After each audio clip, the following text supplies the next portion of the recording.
Hello my dear students, so let's move forward with electric field due to a dipole at any general point. ठीक है ना। तो अभी तक हम लोगों ने देखो इक्वेटोरियल में पढ़ लिया, एक्सिस में पढ़ लिया, एक्सिस में 2 kp/r³ आया था और इक्वेटोरियल में -kp/r³। माइनस का मतलब है कि इलेक्ट्रिक फील्ड जो है वो ऑपोजिट डायरेक्शन में। अब मान लीजिए किसी जनरल पॉइंट में बात करें, ठीक है ना, ये जनरल पॉइंट है। अब देखो ये -q है, ये +q है, ये एक डाइपोल हो गया है और जो डाइपोल मोमेंट की डायरेक्शन है वो माइनस से लेके पॉजिटिव के बीच में है और ये मैंने p से डिनोट कर दिया इसको, ठीक है ना। ये हमारा मिड पॉइंट है और जिस पॉइंट में हम निकालना चाहते हैं, मान लीजिए इस a पॉइंट में निकालना चाहते हैं हम लोग, ठीक है ना। इस a पॉइंट से इस o पॉइंट से ये जो पॉइंट की दूरी है ना, जहाँ पे हम हमारी इलेक्ट्रिक फील्ड निकालना चाहते हैं, वो हम लोग r ले लेते हैं, ठीक है ना। और हमेशा याद रखिएगा कि ये जो एंगल थीटा है ना, this angle theta is between the line joining this point from the mid point and the dipole moment, ठीक है ना। आइए लिख लेते हैं। तो यहाँ पे लिखते हैं theta is angle made by line OA with axis of dipole।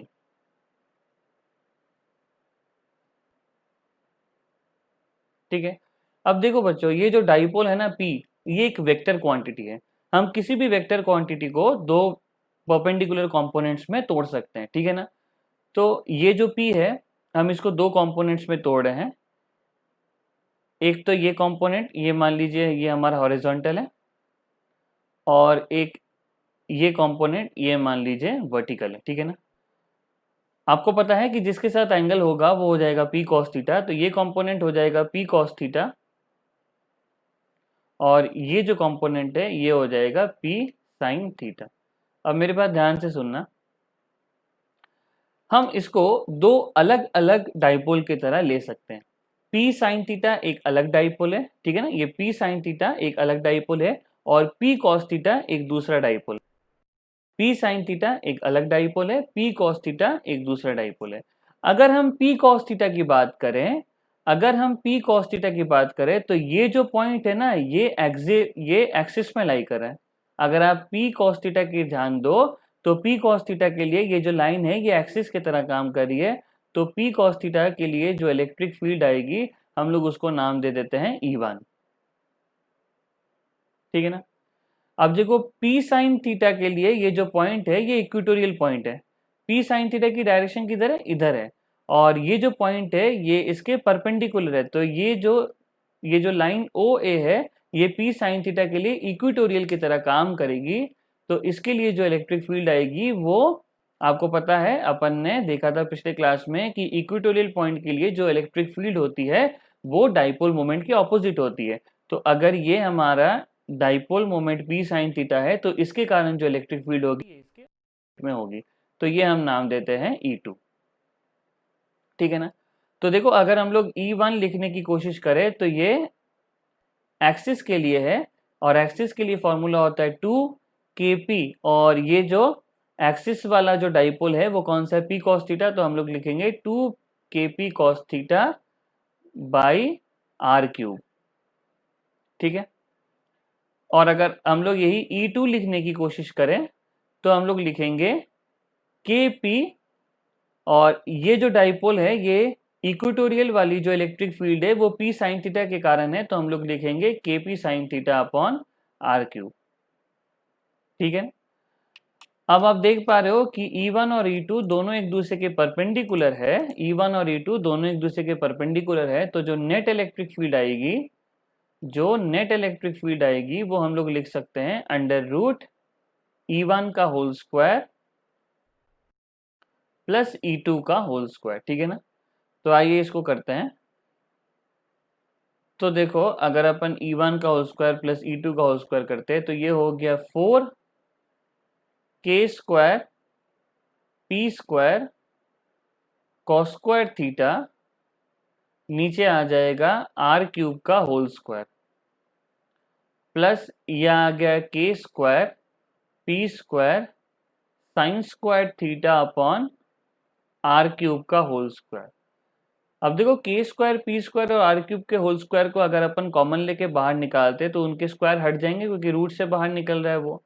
तो ये हो गया K P upon R cube, और ये लिखा हुआ है 4 cos square theta plus sine square theta. इसको हम लोग लिख लेते हैं के पी अपॉन आर क्यूब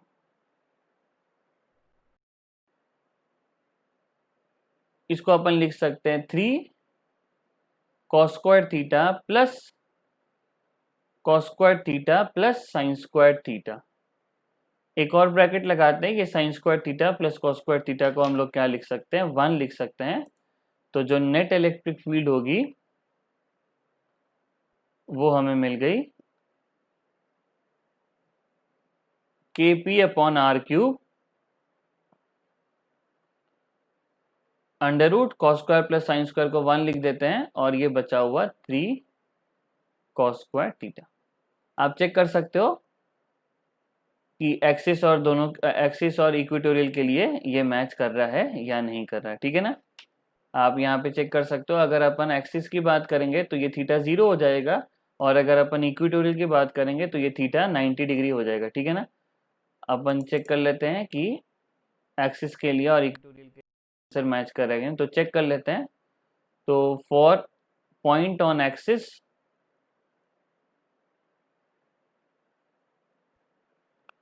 और यहाँ पे for point on equatorial plane,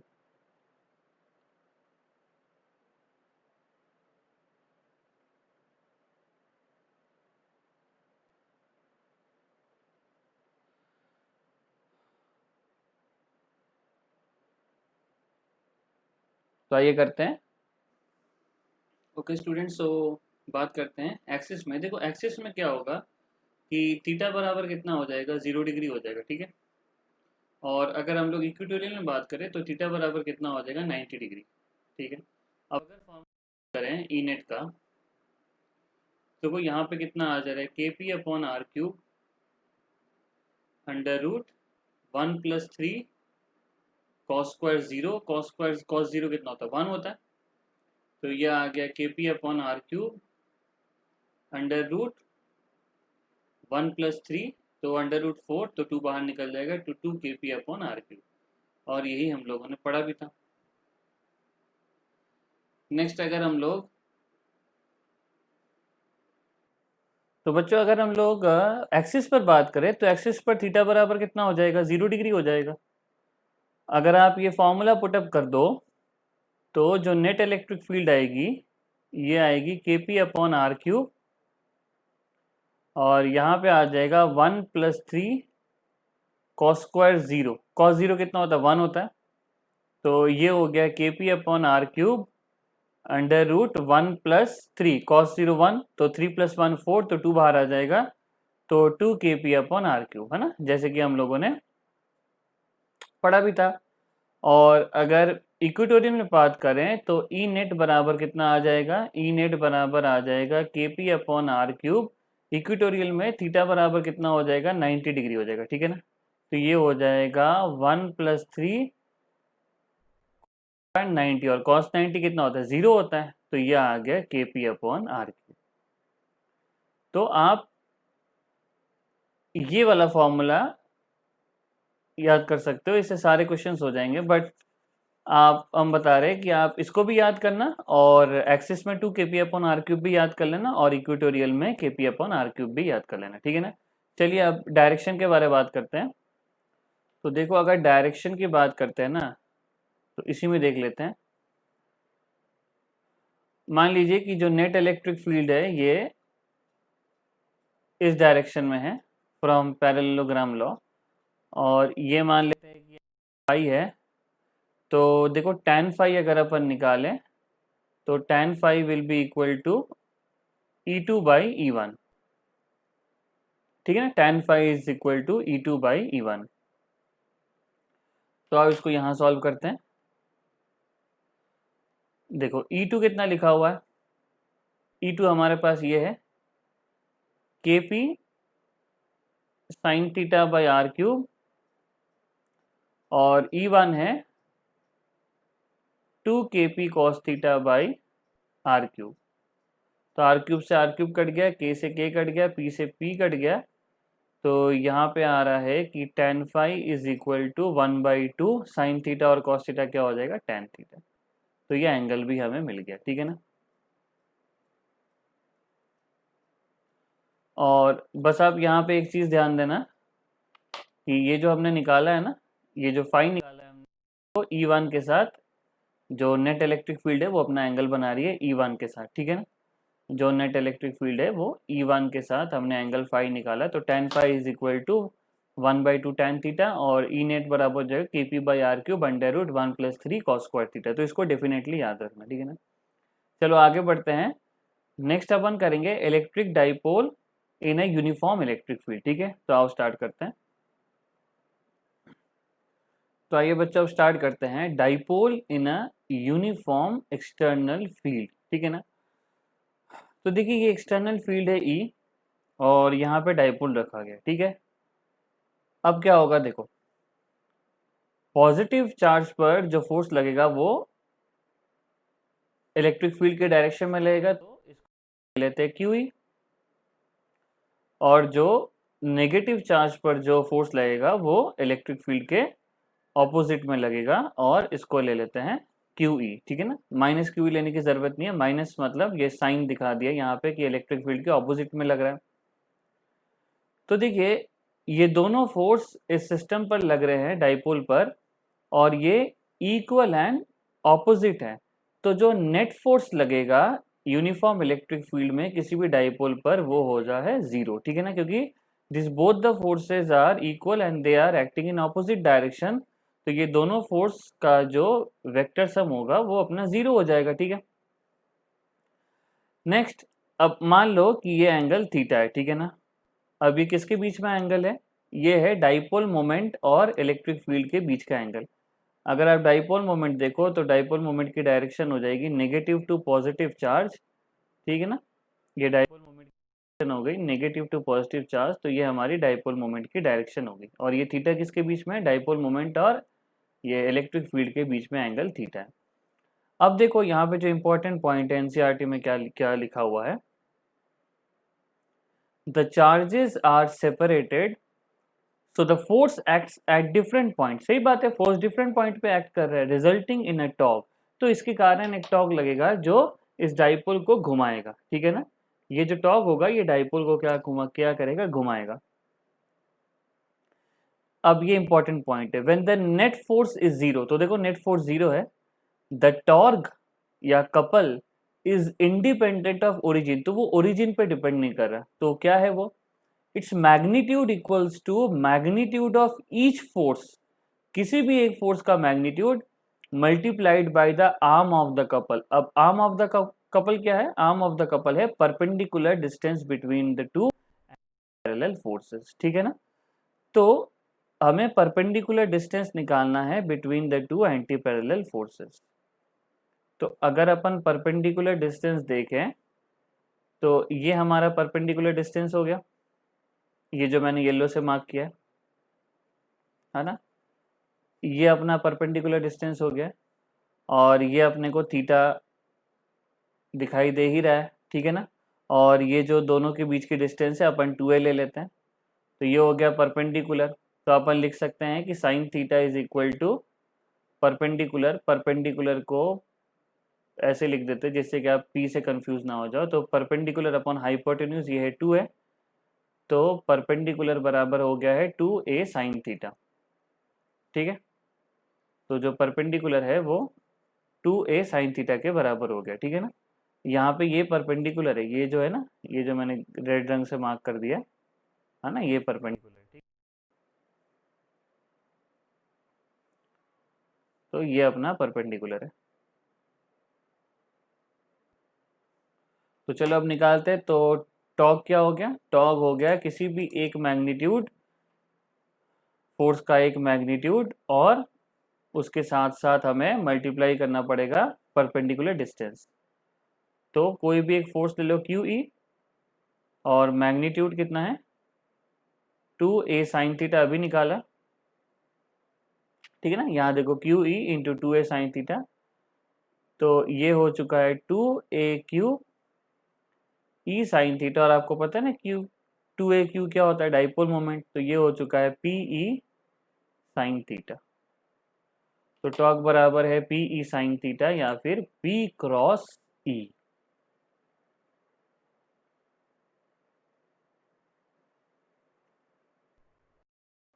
ठीक है,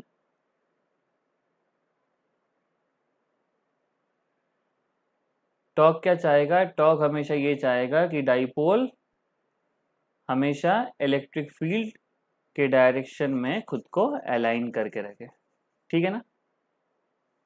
तो देखिए एनसीईआरटी में क्या लिखा है, torque equals to P cross C, and देखो this torque will tend to align the dipole with the field when P is aligned with E the torque is zero. Obvious सी बात है, जब P E के direction में होगा तो theta zero हो जाएगा, साइन जीरो जीरो होता है ना। तो टॉर्क दो कंडीशन में जीरो हो सकता है, चलो छोटा सा देख लेते हैं। कंडीशन में जीरो हो सकता है, एक तो थीटा इक्वल्स टू 0 डिग्री और एक theta equals to 180 degree. Theta equals to 0 degree का मतलब है कि जो डाइपोल मोमेंट है वो इलेक्ट्रिक फील्ड के पैरेलल है, और थीटा इक्वल्स टू 180 डिग्री का मतलब है जो डाइपोल मोमेंट है वो इलेक्ट्रिक फील्ड के एंटी पैरेलल है। तो दोनों ही कंडीशन में जो टॉर्क होंगे वो जीरो हो जाएंगे, और अपन इसके बारे में दोबारा बात करेंगे, है ना। इक्विलिब्रियम में जब अपन पोटेंशियल एनर्जी पढ़ेंगे, डाइपोल में इलेक्ट्रिक फील्ड के कारण पोटेंशियल एनर्जी, नेक्स्ट चैप्टर में, तो अपन इस पर दोबारा मुड़ के आएंगे। ठीक है ना। तो ये तो हो गया कि, और ये भी इंपॉर्टेंट पॉइंट याद है कि टॉर्क हमेशा ये चाहता है कि डाइपोल खुद को इलेक्ट्रिक फील्ड के डायरेक्शन में अलाइन कर ले या उसी तरफ आ जाए। ठीक है, नेक्स्ट हम लोग आगे बढ़ते हैं। अभी तो देखो ये पढ़ लिया है कि dipole in uniform electric field, अब पढ़ते हैं dipole in uniform electric field. तो आइए बच्चों आगे बढ़ते हैं। What happens if the field is non-uniform? ठीक है ना, in that case the net force eventually will be non-zero. In addition there will in general be a torque on the system as before. तो चलिए इस topic को समझते हैं कि क्यों नेट फोर्स भी जीरो होगा और एक टॉर्क भी होगा। ठीक है ना, फिर अपन देखेंगे कि जो अपन यहाँ पढ़ेंगे वो थोड़ा सा सिंपल केस लेंगे। ठीक है ना, पहले तो जनरल केस ले लेते हैं, फिर एक सिंपल केस लेंगे। जो एनसीईआरटी में सिंपल केस है तो आपके एग्जामिनेशन में सिंपल केस ही आएगा। तो जैसे कि पिछले बार डायग्राम बनाया था बिल्कुल वैसे ही बना लेंगे, लेकिन अब की बार जो फील्ड है ना वो यूनिफॉर्म नहीं है बल्कि वो नॉन यूनिफॉर्म। ठीक है ना, जो फील्ड है वो यूनिफॉर्म नहीं है, वो नॉन यूनिफॉर्म है, और अपन मान लेते हैं कि the electric field is increasing in this direction. ठीक है ना, ये Q ये माइनस Q, तो अपन ले लेते हैं कि electric field is increasing in this direction. ठीक है ना, इस डायरेक्शन में इलेक्ट्रिक फील्ड इंक्रीज हो रही है, तो इसको हम मान लेते हैं E1, और यहाँ पे जो इलेक्ट्रिक फील्ड है वो मान लेते हैं E2। तो ऑब्वियस सी बात है, यहाँ पे इलेक्ट्रिक फील्ड इंक्रीज हो रही है राइट में, तो E1 will be greater than E2। तो यहाँ पे जो फोर्स लगेगा वो होगा QE1, और यहाँ पे जो फोर्स लगेगा QE2। तो QE1 QE2 से बड़ा होने के कारण, तो E1 E2 से बड़ा होने के कारण QE1 जो होगा वो QE2 से बड़ा होगा। तो यहाँ पे ना तो नेट फोर्स जीरो है और ना ही नेट टॉर्क जीरो है। तो ये ना तो नेट फोर्स जीरो है और ना ही नेट टॉर्क जीरो है। तो यहाँ पे नेट फोर्स जीरो नहीं है, और ये टू फोर्सेस होने के कारण ये कपल फॉर्म कर रहे हैं, और यहाँ पे नेट टॉर्क भी जीरो नहीं है। तो इस कंडीशन में क्या होगा, इस कंडीशन में ये जो डाइपोल होगा वो घूमेगा भी और आगे भी बढ़ेगा। तो it will have both translational and rotational motion. तो घूम भी रहा है और आगे भी बढ़ रहा है, टॉर्क के कारण घूम रहा है, फोर्स के कारण आगे बढ़ रहा है। ठीक है ना, तो इस कंडीशन में अपन लिखेंगे it will have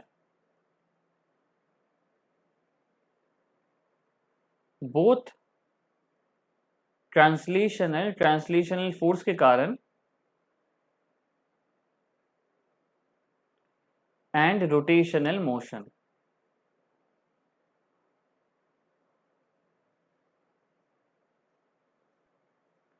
rotational motion होगा टॉर्क के कारण। ठीक है ना, लेकिन अपन इसके अंदर combined translational and rotational motion इतना डिफिकल्ट नहीं करते हैं।